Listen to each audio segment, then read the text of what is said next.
Malaysian-backed developer Beulah International has gotten the green light from Melbourne City Council to build Australia's tallest building in Southbank. 2 towers have been proposed. The taller would rise 102 stories to a height of 365.1 metres above ground level, making it the tallest building in Australia. It would be accompanied by a second tower rising 59 stories. The project would consist of 2 twisting terraced towers in a mixed-use development. The concept was developed by a collaboration between Dutch firm UN Studio and Australian-based Cox Architecture as part of a design competition for the project. Green Spine, the taller of the towers, would surpass the spire of Australia's current tallest building, Gold Coast Q1, by a whopping 42.6 metres.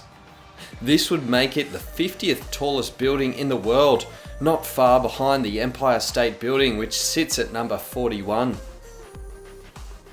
The only problem now is the tower is so tall that it breaches into aviation space by 11.1 metres. The project now requires approval from the Civil Aviation Safety Authority and final planning approval from the state government before it becomes a record-breaking reality. A Monadelphous worker has died after being crushed in the company's Kalgoorlie workshop on Saturday. Emergency services attended but were unable to help the man. The man has been identified as 26-year-old Hayden Grubb. Hayden's family in a statement described him as bubbly, the life of the party and big-hearted, saying, "We are devastated at the loss of our son and brother Hayden Charles Grubb, who passed away yesterday morning, aged 26. Monadelphous Managing Director Rob Velletri offered his condolences to the family and said, "We are deeply saddened by the loss of our colleague in the close-knit community of Kalgoorlie." The exact cause of the death remains unknown. A thorough investigation into the death will be conducted by authorities. The past fortnight saw the collapse of 3 construction firms: Victorian prefab modular builder Archiblocks, Canberra-based Banyan Constructions, and Adelaide-based Green Custom Constructions, leaving a total of around 50 employees without jobs. Banyan Constructions has been placed into liquidation, owing more than $21 million, sparking concerns of a knock-on effect for subcontractors and suppliers. Over 150 creditors and about 10 projects are understood to be affected. Several creditors are owed more than $1 million each, most of which are small Canberra businesses. Master Builders ACT Chief Executive Michael Hopkins said the search for replacement builders to complete Banyan projects was crucial to allow subbies to continue working on these projects and avoid industry disruption. The reason for Banyan's collapse is still unknown, but has sparked calls for the ACT to review their security of payments regulations and adopt a similar system to the project trust accounts being introduced in Queensland.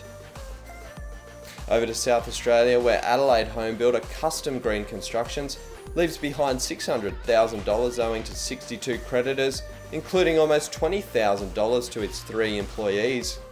A number of issues at Custom Green building sites have been reported across Adelaide, including roofs blown off and windows fallen out. The liquidator said that there were a significant number of disputes on Custom Green's books that had contributed to the business's failure. Victoria builder Archiblocks' liquidation has left several residential projects incomplete and families in the lurch. Several of Archiblocks' customers told Domain that they experienced extensive delays, waiting years for projects to progress, and are now left with incomplete houses. What does this say about the viability of prefab construction? Well, according to Archiblocks, nothing. They claim that changes to the Victorian Managed Insurance Authority coverage for domestic builders was to blame.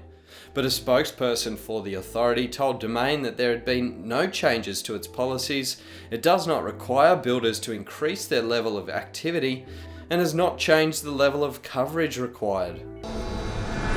At least 10 people are dead and 23 remain missing after a 5-story hotel in the Chinese city of Huangzhou collapsed on Saturday. 71 people were in the building when it collapsed and dozens have been rescued, but rescue workers are still searching the rubble of the building for those unaccounted. Chinese state media said the building was being used to quarantine people who had been in close contact with coronavirus patients. It's understood that 58 of the 71 people in the building were under quarantine. It is not clear what caused the collapse, but it is reported that the building's first floor had been undergoing renovations since before the Lunar New Year. Master Builders Australia CEO Danita Warren told Sky News that the next 4 weeks are going to be make or break for many companies. Presumably, she's referring to construction companies being able to deliver on projects or not, and the ripple effect this will cause. In China, the rate of new cases of COVID-19 has started to fall, indicating a turnaround for the country and even allowing some businesses to reopen. All 4 of BlueScope Steel's Chinese factories are now back to full production. This may restart the inflow of Chinese construction products back into Australia before the damage creates a domino effect on the industry. However, BIS's head of macroeconomics, Sarah Hunter, said to expect a slow recovery as production ramps up slowly and manufacturing is normalised. High demand from product backlogs is also expected to push up prices.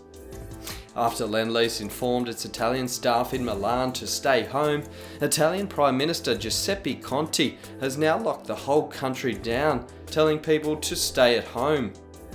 Public events have been banned, schools and universities closed, and people will only be able to travel between cities for emergency reasons. Could this be an indicator of what's to come in Australia once this virus spreads? This is Construction will bring you a full story on COVID-19's potential impact on the construction industry next week. It's the dream job that we all want, it pays pretty bloody well, and it sounds like we could all do it just as good. But Scott Cam says the federal government is paying for his brand in his new 18-month, $345,000 gig as National Careers Ambassador for Vocational Education and Training. Apparently, Cam has only appeared at 2 public events, one of which was to announce his appointment into the position, and appeared in only 3 videos for the National Careers Institute since his appointment began in October last year. A web page has been established for Cam, but he has not responded to user submissions posted on that web hub as yet. Other than that, the extent of Scott Cam's work has been 4 social media posts and some radio interviews. Scott Cam has defended his salary and position, saying that the school and TAFE events are yet to kick off and he has been doing some interviews. He said that the salary was the value of his brand and profile that the government saw fit to pay him. When questioned about Scott Cam's appointment, opposition leader Anthony Albanese said that he is more concerned about the $300 million that the government has cut from TAFE in 1 year and the 150,000 less apprentices and trainees today than when the Liberals got elected in 2013.